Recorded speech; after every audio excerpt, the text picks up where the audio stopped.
मागील भागात अथर्वने दिलेले ते चेकबुक काढले आणि ते पुन्हा डायरीत ठेवताना हसली. तेवढ्यात अचानक तिच्या फोनची ट्यून वाजली. अथर्वचा मेसेज आला होता. उद्या संध्याकाळी 5 वाजता तयार राहा. त्या दिवशी आपले सरप्राईज राहिले होते ना. उद्या मी तुला माझ्या त्या खास ठिकाणी घेऊन जाणार आहे, जिथे फक्त तू आणि मी असू. अनन्याने खुश होऊन फोन छातीशी घट्ट धरला. तिच्या चेहऱ्यावर एक सुंदर रोमॅन्टिक लाजेची लाट पसरली आणि तिने रिप्लाय टाईप केला, मी वाट पाहिली. आता पुढे. सकाळचे 10 वाजले होते.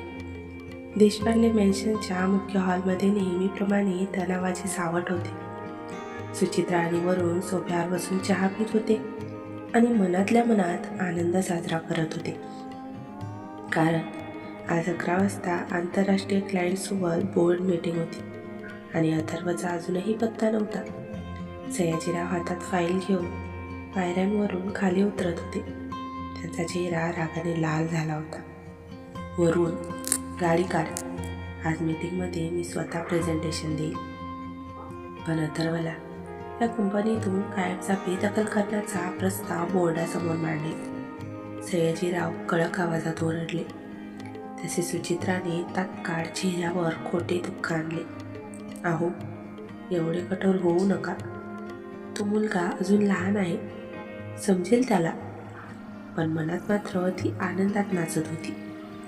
तेवढ्यात मेजनच्या मुख्य प्रवेशद्वारावर एका सुपरकारच्या ब्रेकचा मोठा आवाज झाला. तशा हॉलमधील सर्वांच्या नजरा दाराकडे गेल्या आणि दारातून अथर्वने आत प्रवेश केला. त्याच्या अंगात नीट इस्त्री केलेला गडद निळा 3 पीस सूट होता. केस व्यवस्थित सेट केलेले होते आणि चेहऱ्यावर एक अफाट आत्मविश्वास व तेज दिसत होते.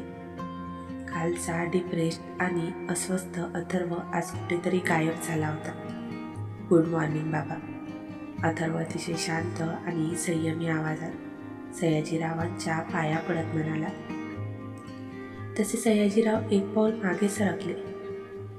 काय नाटक चालवले आहेस तू अथर्व? 3 दिवस कुठे गायब होतास? तुला कंपनीची आणि कुटुंबाच्या प्रतिष्ठेची काही काळजी आहे की नाही? ते रागातच म्हणाले. अथर्वने सरळ सयाजीरावांच्या डोळ्यात पाहिले. बाबा, मला माफ करा. माझ्या आयुष्यात काही वैयक्तिक अडचणी आल्या होत्या. त्यांचे निराकरण करणे माझ्यासाठी खूप गरजेचे होते. पण मी देशपांडे ग्रुपचे नुकसान कधीच होऊ देणार नाही. अथर्वने खिशातून एक पेन ड्राईव्ह आणि फाईल काढून सयाजीरावांच्या हातात दिली. या फाईलमध्ये आंतरराष्ट्रीय प्रोजेक्टचा संपूर्ण रिस्क ॲनालिसिस आणि नवीन बिझनेस मॉडेल आहे. मी रात्री जागून हे स्वतः तयार केलेले आहे. काल रात्रीच मी क्लायंटच्या CEO-सोबत वैयक्तिक झूम कॉल करून त्यांना आपल्या प्रपोजलसाठी राजी केले आहे. आजची मीटिंग फक्त फॉर्मॅलिटी उरली आहे. अथर्व एक तिरकी नजर वरून फिरवत म्हणाला. सयाजीरावांनी थक्क होऊन ती फाईल उघडली. त्यातील आकडेवारी, डिटेलिंग आणि अथर्वची दूरदृष्टी पाहून त्यांच्या चेहऱ्यावरील राग क्षणात गायब झाला. त्यांच्या डोळ्यात मुलाबद्दलचा अभिमान स्पष्ट दिसू लागला. शाबास अथर्व, मला हीच अपेक्षा होती तुझ्याकडून. सयाजीराव कौतुकाने त्याचा खांदा थोपटत म्हणाले. बाजूला उभे असलेले वरुण आणि सुचित्रा तर हे दृश्य पाहून हातून पूर्णपणे जळून खाक झाले होते. वरुणचा दारूचा ग्लास हातातच थरथरू लागला, तर सुमित्राचा चेहरा पांढरा पडला होता. अथर्वने वळून दोघांकडे एक उपरोधिक स्मित हास्य फेकले. त्याला दोघांचे कपट पूर्ण कळाले होते. बोर्ड मीटिंग यशस्वीरित्या पार पडल्यानंतर दुपारी 12:30च्या सुमारास अथर्व त्याच्या आगामी बिग बजेट रोमॅन्टिक सिनेमाच्या भव्य सेटवर पोहोचला.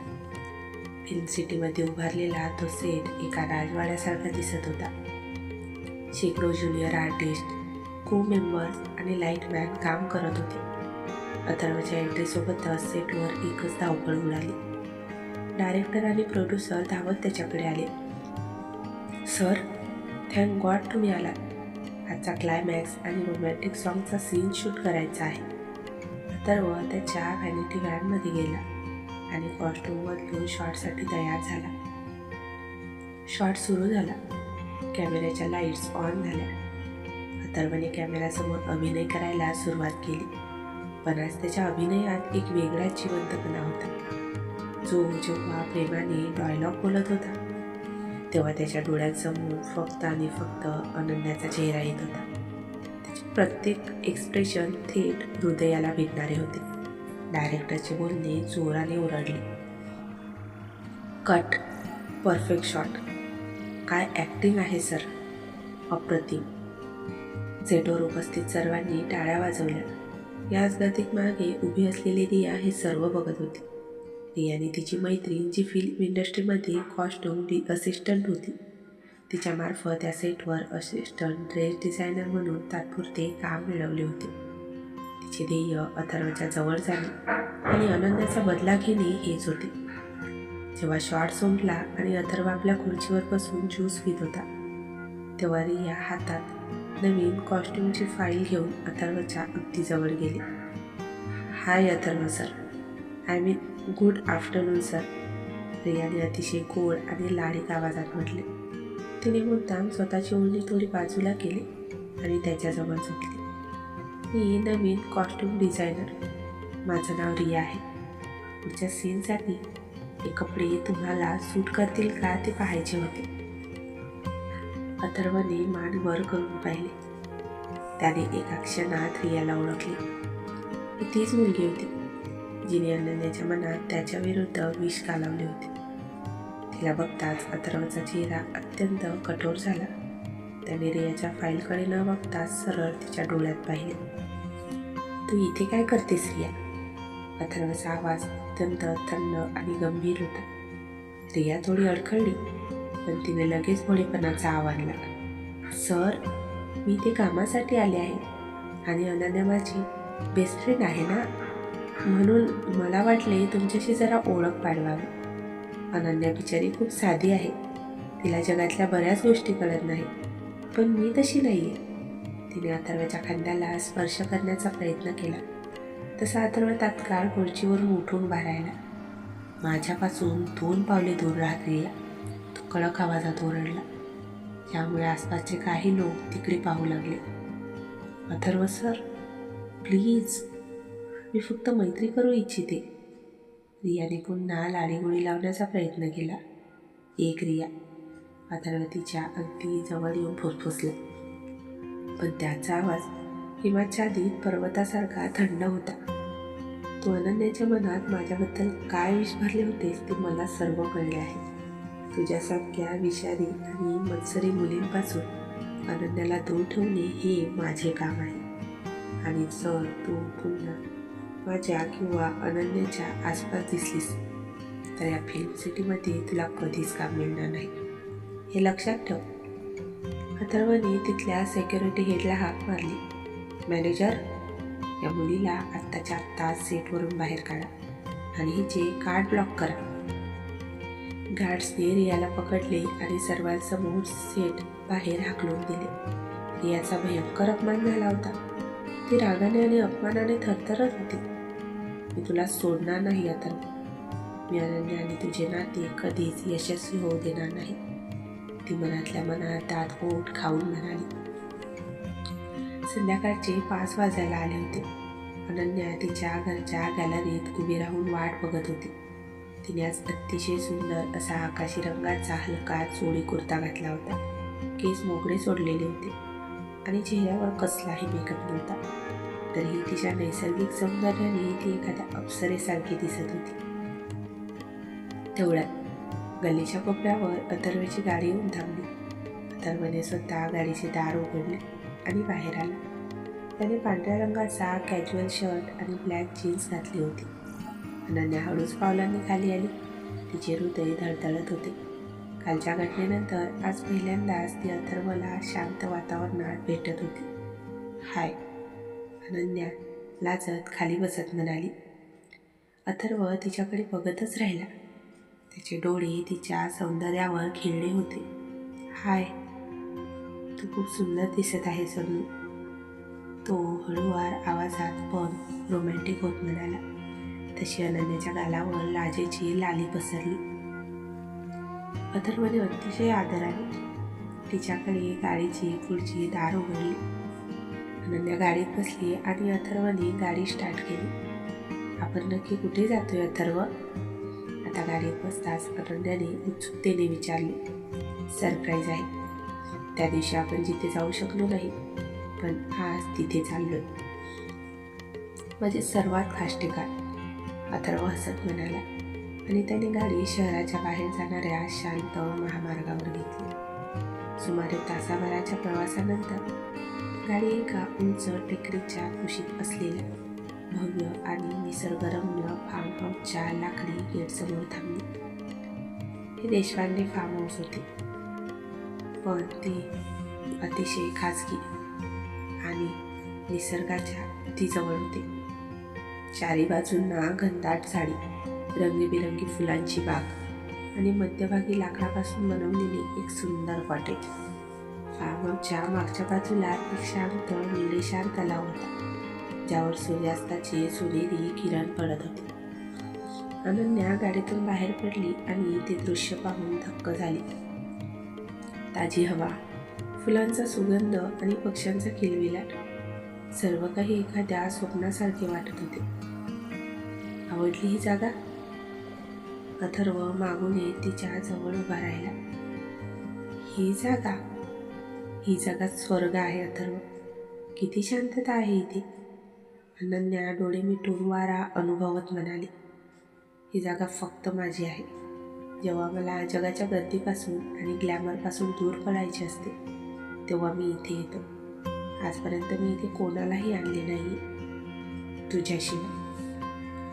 अथर्व तिच्याकडे बघत संवेदनशीलपणे म्हणाला. तसे अनन्याने मान वळवून अथर्वच्या डोळ्यात बघितले. त्या दोघांनी तिच्यासाठी असलेले अथांग प्रेम पाहून तिचे मन भरून आले. अथर्वने हळूच तिचा हात हातात घेतला. त्याच्या हाताच्या उबदार स्पर्शाने अनन्याच्या शरीरात एक गोड शिरशिरी उठली.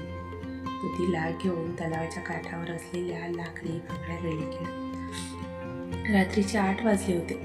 आकाशात चंद्र पूर्ण प्रकाशात चमकत होता आणि तलावाच्या पाण्यावर चंद्राची चांदणी पसरली होती. फार्म हाऊसच्या बागेत छोट्या छोट्या पिवळ्या लाईट्स पेटवण्यात आल्या होत्या, ज्यामुळे वातावरण अत्यंत रोमॅन्टिक बनले होते. अथर्व आणि अनन्या तलावाच्या काठी बसले होते. थंड वारा सुटला होता. अनन्याला थोडी थंडी वाजल्यासारखी झाली. तिने स्वतःच्या हातांनी स्वतःला कवीत घेतली. अथर्वने ती बघितली.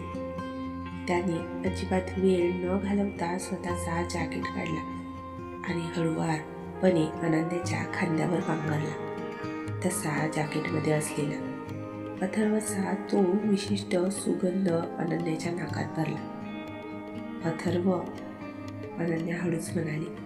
हां, तुम्ही माझ्यावर एवढे प्रेम का करता? मी तर एक साधी मुलगी आहे. तुमच्या मागे तर जगातील सर्वात सुंदर मुली आणि मोठ्या ॲक्टर फिरतात, तिने शांतपणे विचारले. तशी अथर्वने तिची हनवटी आपल्या बोटांनी हळूच वर केली. सुंदर चेहरे जगात खूप आहेत अनु, पण सुंदर मन आणि निरागस आत्मा फक्त तुझ्याकडे आहे. ज्या दिवशी तू माझ्या आयुष्यात आलीस, त्या दिवशी मला कळले की खरा आनंद पैशात किंवा प्रसिद्धीत नाही, तर तुझ्या या निष्पाप डोळ्यात आहे. अथर्वचे हे शब्द ऐकून अनन्याच्या डोळ्यात पाणी दाटून आले. ती अजून स्वतःला रोखू शकली नाही. तिने पुढे होऊन अथर्वच्या गळ्यात दोन्ही हात टाकले आणि त्याला घट्ट मिठी मारली. अथर्वनेही तिला आपल्या विशाल बाहूंमध्ये सामावून घेतले. तिचे मऊ केस त्याच्या चेहऱ्याला स्पर्श करत होते. दोघेही काही वेळ तसेच बसून राहिले. फक्त त्यांच्या श्वासांचा आवाज आणि हृदयाची धडधड ऐकू येत होती. अथर्वने हळूच तिला स्वतःपासून थोडे वेगळे केले. त्याने तिचे अश्रू आपल्या अंगठ्याने पुसले आणि आता त्याचे डोळे तिच्या ओठांवर ठेवले. अथर्व हळूहळू तिच्या जवळ गेला. अनन्याने लाजून आपले डोळे मिटले. तिच्या पापण्या थरथरत होत्या.